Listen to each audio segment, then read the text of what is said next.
Okay students, మనం angular velocity గురించి నేర్చుకున్నాం. ఇప్పుడు యాంగులర్ యాక్సలరేషన్ గురించి చూద్దాం. అంటే సర్క్యులర్ మోషన్లో ఉండే యాక్సలరేషన్ మనకి యాంగులర్ యాక్సలరేషన్. యాక్చువల్గా మనకి యాంగులర్ యాక్సలరేషనే కాదు, సర్క్యులర్ మోషన్లో మనకి 4 టైప్స్ ఆఫ్ యాక్సలరేషన్స్ ఉంటాయి. అదేంటంటే ఫస్ట్ది centripetal acceleration, next tangential acceleration, and third net acceleration, and fourth angular acceleration. మనం ఫస్ట్ యాంగులర్ యాక్సలరేషన్తోనే ఇవాళ స్టార్ట్ చేసేసేద్దామండి. ముందు యాంగులర్ యాక్సలరేషన్ గురించి చెప్పేసేస్తారు, తర్వాత మనం రిమైనింగ్ వాటి గురించి కూడా తెలుసుకుందాం. ఇవన్నీ కూడా ఇంపార్టెంట్. ఈ మూడు కలిపి యాంగులర్ యాక్సలరేషన్ జరగడానికి కాజ్ అవుతాయి మనకి. ఓకే, సో ఇప్పుడు అసలు యాంగులర్ యాక్సలరేషన్ అంటే ఏంటో చూద్దాం.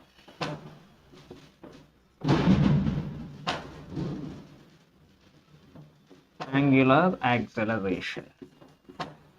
Acceleration is nothing but the rate of change of angular velocity. Angular వెలాసిటీలో ఉండే చేంజ్ని కనుక మనం గమనిస్తే, యాంగులర్ వెలాసిటీలో ఉండే రేట్ ఆఫ్ చేంజ్ ఏదైతే ఉంటుందో అది మనకి యాంగులర్ యాక్సలరేషన్ అవుతుంది. అంతే కదండి, యాంగులర్ వెలాసిటీ ఉందంటే ఆటోమేటిక్గా ఏమవుతుంది, డైరెక్షన్ చేంజ్ అవుతుంది. డైరెక్షన్ చేంజ్ అవుతూ ఉందంటే కనుక ఆటోమేటిక్గా యాక్సలరేషన్ అనేది కూడా ఉంటుంది మనకి. ఓకే, సో ఇప్పుడు దీని గురించి మనం తెలుసుకుందాం. ఈ యాంగులర్ యాక్సలరేషన్ మనం ఆల్ఫాతో రిప్రజెంట్ చేస్తాం. This angular acceleration is represented by alpha. Okay, and here alpha average is equal to delta omega by delta t. This is the formula. Alpha average is equal to delta omega by delta t, అంటే rate of change of angular velocity by time. Okay, ఒకవేళ ఇలా కాదు, నాకు alpha instant కావాలి. Alpha instant అంటే ఏమవుతుందండి, limit delta t stands to 0, so this becomes delta omega by delta t will becomes d omega by d t. Okay, so ఇదేమవుతుందంటే d omega by డిటీగా మారుతుంది. ఇంకా ఏం చెప్పొచ్చు అంటే ఆల్ఫా గురించి, alpha is equal to d by d t of omega అన్నాం కదా. మళ్ళీ ఒమేగా అంటే మనం ఏం రాసుకోవచ్చు అండి, d by d t of omega అంటే అగైన్ డి థీటా బై డిటీగా రాసుకోవచ్చు. అగైన్ ఒమేగాని మనం ఏం చేయొచ్చు, డి థీటా బై డిటీగా రాసుకోవచ్చు. దీన్నే మనం ఇన్ అనదర్ వర్డ్స్ ఎలా రాస్తామంటే d square theta by dt square. This is the second order differentiation for this angular acceleration. దీన్ని సెకండ్ ఆర్డర్ డిఫరెన్షియేషన్ అంటామండి. ఓకే, అండ్ ఇప్పుడు దీనికి యూనిట్స్ కావాలి. అంటే మనకి ఏమవుతుంది, ఇక్కడ SI యూనిట్స్ అయితే కనుక రేడియన్ పర్ సెకండ్ స్క్వేర్ అవుతుంది. Radian per second square. రేడియన్స్కి ఎలాగో మనకి డైమెన్షనల్ ఫార్ములా లేదు. సో ఇప్పుడు మనకి ఏమవుతుందండి, m power 0, l power 0, t power minus 2 will be the dimensional formula for angular acceleration. ఇంకా ఒక విధంగా చెప్పాలి అంటే direction of alpha is in the direction of omega. అంటే యాంగులర్ వెలాసిటీ ఏ డైరెక్షన్లో అయితే ఉంటుందో యాంగులర్ యాక్సలరేషన్ కూడా అదే డైరెక్షన్లో ఉంటుంది. బట్ మనకి వెలాసిటీ ఇంక్రీజ్ అవ్వడాన్ని యాక్సలరేషన్ అంటాం, వెలాసిటీ డిక్రీజ్ అయితే డిసెలరేషన్ అంటాం. అది ఇక్కడ కూడా ఉంటుందండి. If speed is increasing then angular acceleration will be in the direction of angular velocity. అలా కాకుండా స్పీడ్ తగ్గిపోతుంది అనుకోండి, if speed is decreasing the alpha will B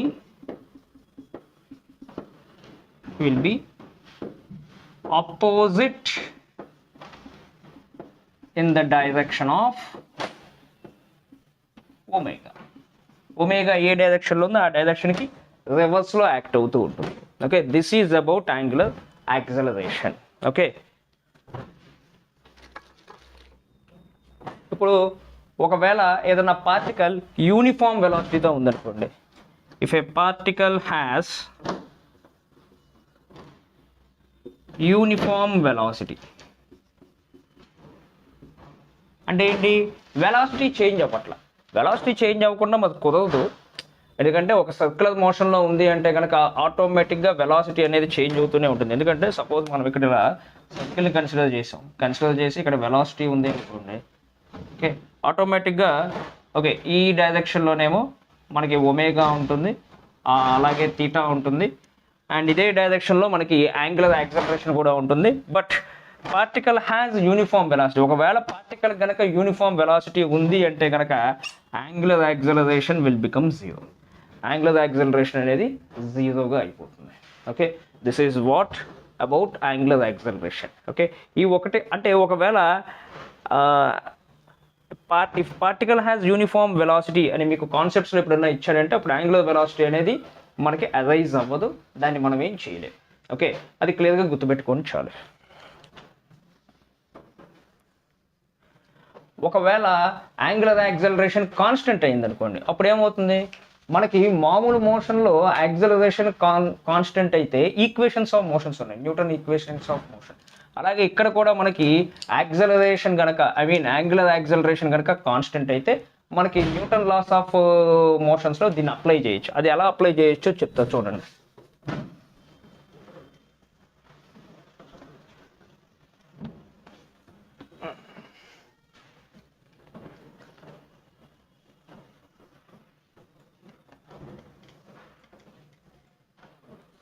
okay, so ఇప్పుడు మనం మామూలుగా మనకి నార్మల్ దాంట్లో ఫార్ములా ఏంటండి, v² - u² = 2as. ఓకే, అదే ఇప్పుడు మనం సర్క్యులర్ మోషన్లోకి వచ్చేసరికి ఈ ఫార్ములా ఏమవుతుంది అంటే omega final square minus omega initial square = 2 × α × θ. ఎందుకంటే velocity will become linear velocity will become angular velocity. Okay, అలాగే acceleration will become angular acceleration, displacement will become angular displacement. Okay, at the same time v = u + at. This becomes omega final = omega initial plus alpha × t. Okay, now s = ut plus half at². This becomes theta = omega I × t plus half × alpha t². Okay, ఇది కాకుండా మనకి ఇంకొకటి ఉందండి, అదే SN formula. Okay, SN formula ఏం చెప్తుంది మనకి, this SN formula will gives u plus a × n-1/2. Okay, a × n-1/2 ఇది చెప్పేది. ఇక్కడ ఏమవుతుందండి, θn = omega initial plus alpha × n-1/2 అవుతుంది. ఓకే, సో ఇలా ఈక్వేషన్స్ ఆఫ్ మోషన్స్ అన్నీ చేంజ్ అవుతుంటాయి. అలా కాకుండా నాకు ఒకవేళ తీటా యావరేజ్ కావాలి అంటే θ/t కావాలి. ఓకే, నాకు θ/t కావాలి అంటే యావరేజ్ θ/t కావాలి అంటే నాకేమవుతుంది, omega initial plus omega final /2 వేసుకోవాలి. This is the formula. Okay, so ఇప్పుడు ఇలా మనకి ఈక్వేషన్స్ ఆఫ్ మోషన్స్ అనేవి యాంగులర్ సర్క్యులర్ మోషన్లో ఈక్వేషన్స్ ఆఫ్ మోషన్స్ అనేవి ఇలా చేంజ్ అయిపోతూ ఉంటాయి. ఇది గుర్తుపెట్టుకోవాలి అండి. Please remember here θ = angular displacement and omega I and omega f are initial and final angular velocities. Okay, and alpha is angular acceleration. ఏవేవి ఎలా చేంజ్ అయిపోయినాయో చూస్తున్నారు కదా, ఇలా చేంజ్ అయిపోతాయి ఇవన్నీ యాక్సలరేషన్ కాన్సెప్ట్కి వచ్చేసరికి. Okay, this is about angular acceleration. ఇంకా చాలా ఉందండి, ఒక్క యాంగులర్ యాక్సలరేషన్ కాదు, మనకి సర్క్యులర్ మోషన్లో ఇంకా రిమైనింగ్ యాక్సలరేషన్స్ కూడా ఉన్నాయి. Centripetal acceleration, tangential acceleration, net acceleration, ఆ తర్వాత లాస్ట్కి యాక్చువల్గా యాంగులర్ యాక్సలరేషన్ వచ్చింది. బట్ మనకి ఒక సీక్వెన్స్లో వచ్చేసాం కాబట్టి angular displacement, angular velocity, next angular యాక్సలరేషన్కి వచ్చేసేయాలి కాబట్టి యాంగులర్ యాక్సలరేషన్కి వచ్చేసేసాం. ఓకే, సో ఇది నెక్స్ట్ ఇప్పుడు చూడండమ్మా, centripetal acceleration.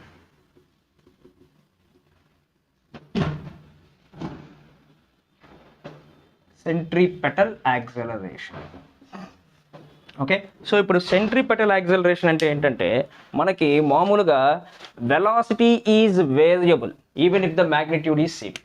Even if magnitude of the velocity is constant but still direction of velocity always changes. ఇప్పుడు మనం ఇలా గమనిస్తే కనుక ఇక్కడ మనకి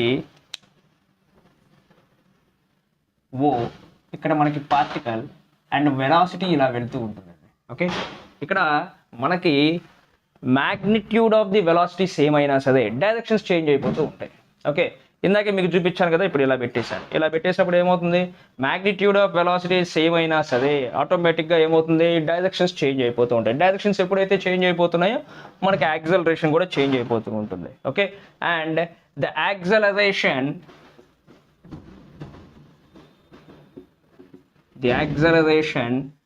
which acts towards the center of the circle is called as centripetal acceleration. Towards the center of the circle లో act అయ్యే acceleration నే మనం సెంట్రిపెటల్ యాక్సలరేషన్ అంటాం. ఓకే, ఇప్పుడు ఈ వెలాసిటీ పైకి వచ్చింది అనుకోండి, ఏసీ కిందకు వచ్చింది. ఈ వెలాసిటీ ఈ పక్కకు వచ్చింది అనుకోండి, ఈ ఏసీ ఈ పక్కకు వచ్చింది. ఈ వెలాసిటీ నెక్స్ట్ ఇక్కడికి వచ్చింది అనుకోండి, ఈ ఏసీ ఈ పక్కకు వస్తుంది. ఓకే, అంటే ఏంటి, వెలాసిటీ చేంజ్ అయిన ప్రతిసారి ఏసీ ఏమవుతుందండి, చేంజ్ అయిపోతూ ఉంది. ఓకే, ఇది రేడియస్ మీద యాక్ట్ అవుతుంది, మీరు గమనించేది లేదు, ఇది రేడియస్ మీద యాక్ట్ అవుతుంది కాబట్టి దీన్ని అప్పుడప్పుడు రేడియల్ యాక్సలరేషన్ అని కూడా అంటారు. రెండు ఉంటాయండి, you can consider both of them. Radial acceleration వస్తుంది, అందుకే దీన్ని సెంట్రిపెటల్ యాక్సలరేషన్ ఏ సఫిక్స్ సి అని కానీ అలాగే ఏ సఫిక్స్ ఆర్ అని కానీ అంటూ ఉంటారు. బోత్ మనం రెండింటిని యూజ్ చేయొచ్చు, రెండింటిలో ప్రాబ్లం ఏం లేదండి. ఓకే, అండ్ ఈ సెంట్రిపెటల్ యాక్సలరేషన్ అనేది ఏ వాటి మూలంగా వస్తుంది అంటే మనకి this is because of the angular velocity and linear velocity. Angular velocity of the particle మూలంగా అలాగే linear velocity of the particle మూలంగా మనకి సెంట్రిపెటల్ యాక్సలరేషన్ వస్తుంది. అందుకే దీన్ని ఏం చేస్తామంటే here AC is equal to v into ఒమేగాగా రాస్తాం. ఓకే, వి ఇంటూ ఒమేగాగా రాస్తాం. ఇక్కడ మనం మళ్ళీ ఒమేగా అంటే ఏం తీసుకోవచ్చు అండి, అగైన్ ఒమేగా అంటే మనకి ఏమొస్తుంది, v by r into v. So this implies AC is equal to v square by r. Centripetal acceleration AC is equal to v square by r అని మనం రాసుకోవచ్చు. Okay, this is centripetal acceleration. Okay, so next మనకి మళ్ళీ tangential acceleration.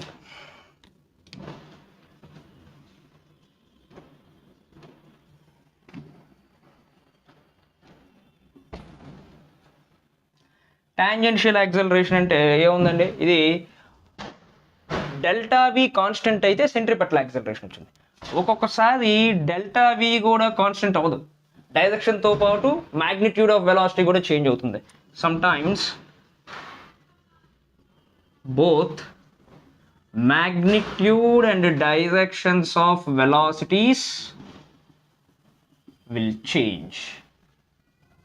Okay, ఆ టైంలో తయారయ్యే acceleration మనం ఏమంటాం, టాంజెన్షియల్ యాక్సలరేషన్ అంటాం. ఆ పేరులోనే ఉంది, టాంజెన్షియల్ యాక్సలరేషన్ అంటే అది ఇటువైపు యాక్ట్ అవుతుందండి, ఇటువైపు యాక్ట్ అవుతుంది, టాంజెంట్గా యాక్ట్ అవుతూ ఉంటుంది. This is the tangential acceleration, ఈ విధంగా యాక్ట్ అవుతూ ఉంటుంది. ఓకే, సో టాంజెన్షియల్ యాక్సలరేషన్ అనేది దేని మూలంగా వస్తుంది, ఈ పాయింట్ని బట్టి మనం చాలా క్లియర్ కట్గా చెప్పొచ్చు, tangential acceleration is because of velocity. అందుకే దీనికి ఇక్కడ ఏం చేయొచ్చు, మనం డైరెక్ట్గా you can directly apply AT is equal to d by dt of mod of velocity. అంటే change of velocity by change in యాక్చువల్గా దీన్ని స్పీడ్ అనుకోవాలి. Change in speed or change in magnitude of velocity by time. Change in magnitude of velocity by time. Okay, లేదు magnitude of velocity by time, దాన్నే మనం tangential acceleration. బాగా గుర్తుపెట్టుకోండి, centripetal acceleration అంటే ఎలా వస్తుంది, v బార్ అనేది వెలాసిటీ మ్యాగ్నిట్యూడ్ ఆఫ్ వెలాసిటీ కాన్స్టెంట్గా ఉండి డైరెక్షన్ ఆఫ్ వెలాసిటీ చేంజ్ అవుతూ ఉంటే నాకు సెంట్రిపెటల్ యాక్సలరేషన్ వస్తుంది towards the centre. Tangential acceleration ఎలా వస్తుందండి, when velocity, magnitude of velocity and direction of velocity both are not constant, రెండు కాన్స్టెంట్, రెండు చేంజ్ అవుతున్నాయి. రెండు చేంజ్ అవుతూ ఉంటే మనకి ఏమొస్తుంది, అప్పుడు టాంజెన్షియల్ యాక్సలరేషన్ వస్తుంది. ఓకే, సో ఇది mainly concern with change in speed. అందుకే ఇక్కడ ఏం చేశాను, d/dt ఆఫ్ మోడ్ ఆఫ్ వెలాసిటీగా రాశాను. ఓకే, ఒకవేళ నాకు ఇక్కడ any particle moves with constant speed అన్నారు అనుకోండి, ఎప్పుడన్నా if a particle moves with constant speed అన్నారు అనుకోండి, అప్పుడు నాకేమవుతుంది, acceleration, tangential acceleration will become zero. Tangential acceleration అనేది జీరో అయిపోతుంది. ఓకే, బాగా గుర్తుపెట్టుకోండి, టాంజెన్షియల్ యాక్సలరేషన్ ఎప్పుడు జీరో అవుతుంది, it is mainly concerned with speed. If a particle moves with constant speed, the tangential acceleration will become zero. Okay, so okay clear. But ఏటీ zero అయినా AC ఎప్పటికీ zero అవ్వదు. అసలు ఒక సర్క్యులర్ మోషన్ అంటూ ఉంది అంటే దానికి ఖచ్చితంగా డెఫినెట్గా వెలాసిటీ అనేది చేంజ్ అవుతూ ఉంటుంది, డైరెక్షన్ ఆఫ్ వెలాసిటీ అనేది చేంజ్ అవుతూ ఉంటుంది. డెఫినెట్గా ఏసీ అనేది మాత్రం ఎప్పుడు ఉంటుంది. ఓకే, ఏసీ అనేది జీరో అవ్వదు. సర్క్యులర్ మోషన్లో ఉంది అంటే ఏసీ అనేది జీరో అవ్వదు. అండ్ చూడండి, ఇక్కడ మనం బాగా గమనిస్తే according to this diagram AC and AT రెండు కూడా చూడడానికి ఒకదానికి ఒకటి ఎలా ఉన్నాయి, both are perpendicular with each other. రెండు ఒకదానికి ఒకటి నార్మల్గా ఉన్నాయి. So this is AC and this is AT. Okay, AC ఇలా ఉంది, ఏటీ ఇలా ఉంది. ఓకే, ఇది ఏసీ అంటే acceleration, centripetal acceleration is a vector quantity, tangential acceleration కూడా వెక్టార్ క్వాంటిటీ. ఇప్పుడు వీటికి మధ్యలో వచ్చే, ఇప్పుడు ఇది ఏసీ ఇది ఏటీ అయితే నాకు నెట్ యాక్సలరేషన్ ఏమవుతుంది అండి, this would be my net acceleration. Okay, ఇప్పుడు ఆ నెట్ యాక్సలరేషన్ గురించి కూడా చదువుకుందాం మనం. ఓకే, ఎలా ఉంటుందో చూద్దాం.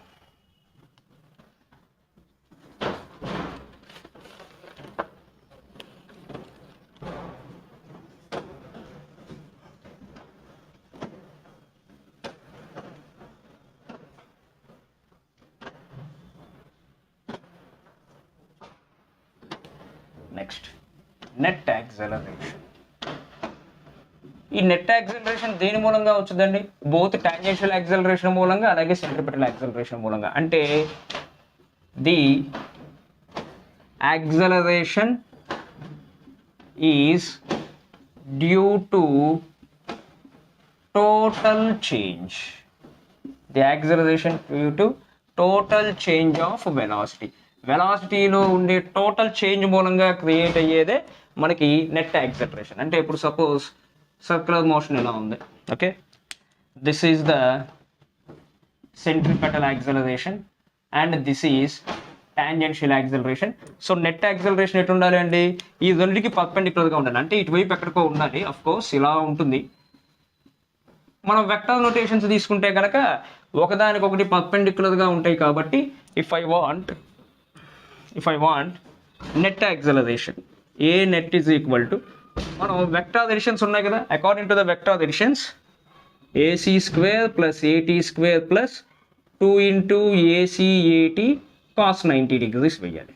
ఓకే, కాస్ 90 అంటే ఎంత అండి, జీరో. సో మనకి ఏ నెట్ అంటే ఏమవుతుంది, net acceleration is equal to square root of AC square plus AT square.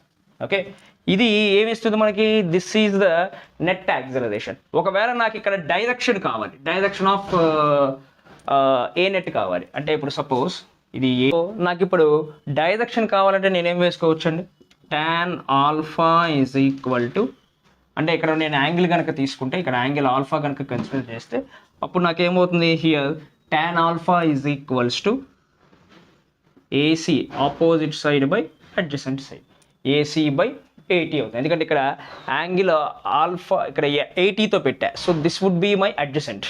Okay, so దీనికి అప్పుడు ఆపోజిట్లో ఏ ఉండాలి, ఏసీ ఉండాలి. So tan alpha is equal to AC by 80. Alpha represents direction of net acceleration. Net యాక్సలరేషన్కి ఉండే డైరెక్షన్ని చూపించేది మనకి alpha.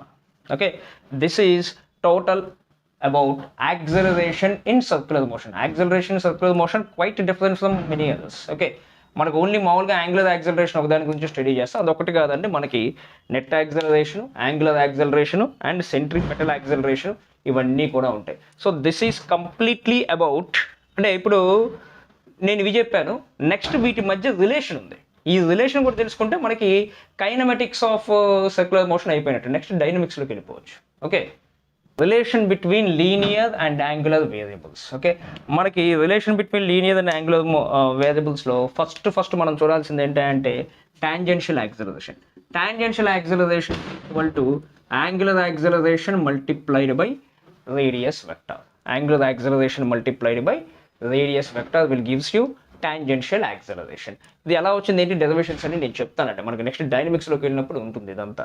Okay, next at the same time centripetal acceleration is because of omega and velocity. అంతే కదండి. ఇప్పుడు మనం ఒక స్టోన్కి తాడు కట్టేసి మనం ఇలా స్వెదల్ చేస్తూ ఉన్నాం, ఇలా స్వెదల్ చేస్తూ ఉన్నాం. ఓకే, ఈ పార్టికల్ వెలాసిటీ ఎప్పుడూ బయటికి యాక్ట్ అవుతూ ఉంటుంది. ఓకే, అండ్ ఫోర్స్ ఎటువైపు యాక్ట్ అవుతూ ఉంటుంది, బయటికి యాక్ట్ అవ్వదు. ఫోర్స్ ఎప్పుడు ఇన్సైడ్ యాక్ట్ అవుతూ ఉంటుంది.